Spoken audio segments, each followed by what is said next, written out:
Hi everyone. I'm going to introduce to you something that's going to seem a little crazy, but it's going to make your life and your students' life so much happier.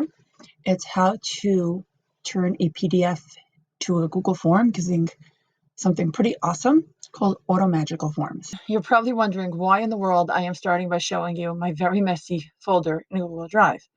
And my answer is I'm going to show you some happiness now, which will support your students in quite a few ways. And that happiness sits right here on the side. Ta-da! I'm drawing an awful circle around it. It kind of looks like a unicorn because guess what? It is. Now, why am I talking about unicorns as a support for social studies teachers? No, I have not gone off the deep end, but I am here to teach you something that will help our sanity and help our students. What am I talking about? Okay, that unicorn I picked up from a really cool training I went to this summer with Google. It's actually not Google itself, but it was people who were Google trainers. I found this in the G Suite marketplace. That's where we can find all sorts of things to add on. The DOE blocks most of them, but the one we're looking for, it's okay. It wasn't at the beginning of the year. It is now. That's why I'm sharing it. It's called Automagical Forms. Make sure to type in the name because otherwise some strange extensions might pop up. You want to go in through the Google Marketplace because otherwise it's not going to let you install. Now notice I have it installed already. You would hit install. It's a Google Workspace add-on. It adds to slides and docs.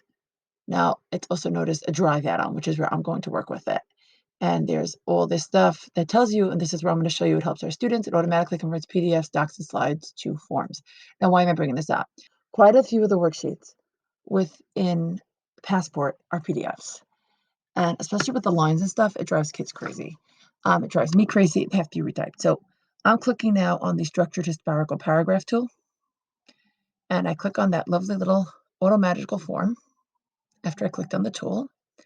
And I'm going to click Automagically Find Questions in my file. Now, it might not cooperate. There it is. Now it says, if I don't want to insert the questions, I can customize the form and draw on it if I want. Notice it says create custom form and I can draw on it. But hey, it picked up my question. So let's see what it did or didn't do. We're going to hit create form. It only detected one question. So I may not like it and I may have to start over. And I know that you're like, hey, don't you want to be perfect the first time? No, I don't. Because I'll show you what it can do. So when it happens to you, you're not like, help, what did I do wrong? Okay, this is what I did wrong. This does not work. I don't like it. It turned into multiple choice. Okay, we're going to do this again. X out of it. Bye-bye. Nope, don't like it. I know, this person's crazy. She like wants it to mess up. Automagical forms. We're going to click on the structured historical paragraph with 2 evidentiary examples. I'm going to hit draw on file. Because that way I know it'll definitely capture the questions. It's waiting for me. And I'm going to draw right onto the file. I'm going to take my topic sentence. Then I'm going to take my historical context to make this a little bigger so you can see what I'm doing. I'm going to introduce the evidence. Click on that. See how I'm drawing these boxes around each one of the different tasks that we want our students to do when working within the structured historical paragraph with 2 evidentiary examples. Notice I didn't go over that because it's going to pick up the title automatically. Introduce the evidence itself. Again, I'm really doing this as a support for PDFs to turn into forms to help kids that way. You can do it with multiple choice questions and all sorts of things, but if you notice, you're going to have to draw it. Otherwise, it may do funny things as I just showed you. Notice it's processing now. And create the form. Let's see what happens. It usually behaves when I use it this way. And again, I'm doing this so students can type in a response and open the form. Let's see what we get. They can type it in and they can respond and they can clarify. Okay, the title works, structured historical paragraph. I mean, I can play games with it and, knock that out if I don't want it here.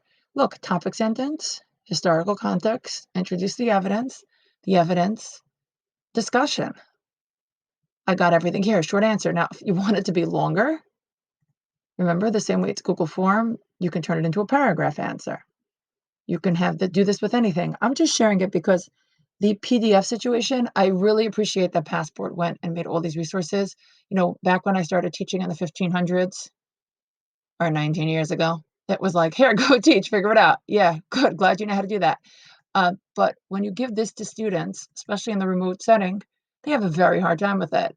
I mean, you could draw boxes onto it and do things like that. But if you have a tool like this really funky unicorn over here, it makes your life a lot happier, especially when you're trying to support students and helping them explain themselves and write their answers out in a way where they can turn it in without getting flustered or frustrated. Hope this helps. That's all I'm trying to do by making these videos. If it doesn't help, sorry. Have an awesome, or shall I say, have an automagical day. I feel like I just made an infomercial. Maybe I did. I don't even know who runs this program. I'm just trying to share things that keep me sane. Actually, one more thing, just now that I just said that, you should just know that you can put in scanned options, you can switch text images, you could do all sorts of other things under options. You can have fun playing with it. Go for it. As again, I told you, I feel like this is an infomercial, but it will definitely help your sanity when you're trying to support your students.